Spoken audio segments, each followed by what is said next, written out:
Action! Alors, bonjour, je m'appelle Mickaël. Ça fait 3 ans que je suis au service commercial particulier. J'ai fait un BTS dans le management et une licence dans le marketing et l'e-commerce. Moi c'est Alexandra, je suis community manager à Gaz de Bordeaux depuis 2 ans. Je termine mon master à Bordeaux, donc management de la communication. Et du coup je m'occupe de toute la partie réseaux sociaux. Moi c'est Fabien, responsable grand compte depuis le début de l'année à Gaz de Bordeaux. Donc côté professionnel, donc direction B2B. De base j'ai un cursus financier que j'ai couplé à un master en management et direction d'entreprise.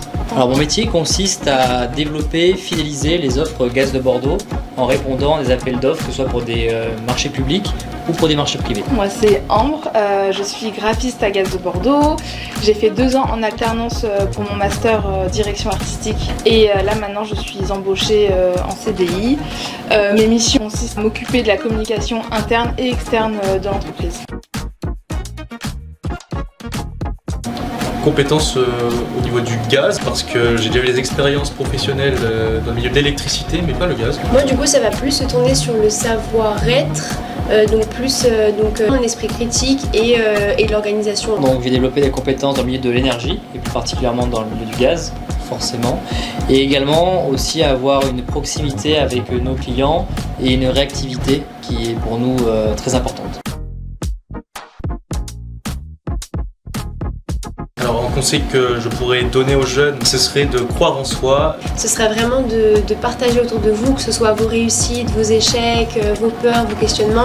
Vraiment essayer de bien s'entourer et de partager un peu avec tout le monde pour avoir des avis extérieurs. Être dans la communication. Être dans la communication, voilà. Si je peux me permettre de vous donner un conseil, ça serait de rester qui vous êtes et de vous dire que malgré que vous ayez une formation initiale, quelle qu'elle soit, vous pouvez toujours évoluer et ne vous fermer aucune porte. Moi ça rejoint un peu ce que Fabien vient de dire, mais je conseillerais de ne pas rester dans votre zone de confort, d'aller toujours plus loin pour avoir plusieurs cordes à son arc. J'adore la cuisine, voilà, depuis tout petit. C'est une passion qui vient de ma mère. Voilà. Mais j'aime beaucoup tout ce qui est art créatif, donc ça va mixer de la broderie, de la peinture, du scrapbooking, voilà, du macramé, un peu tout, voilà, ce qui est manuel. Une petite passion secrète qui n'est pas un talent, mais c'est de jouer aux échecs. Pour ma part, en talent, j'ai fait de la peinture. Comme on travaille dans la vente, clairement, on peut penser qu'on veut vendre à tout prix, alors que non, clairement pas.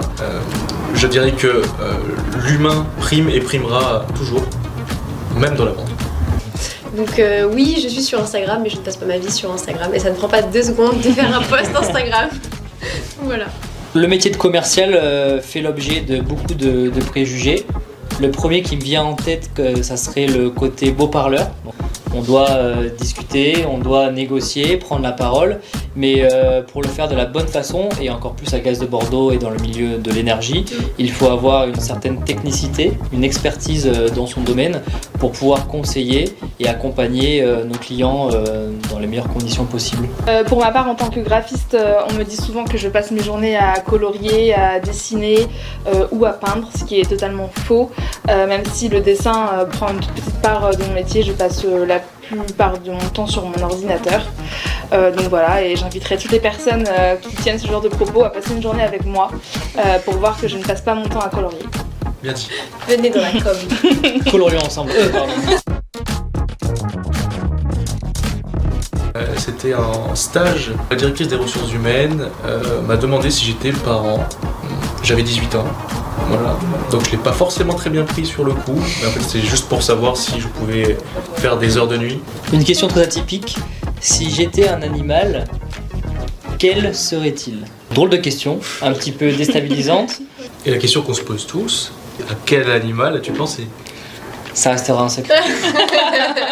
Comme Alexandra, je la rejoins, je n'ai jamais eu de questions originales ou déplacées et j'en suis très contente.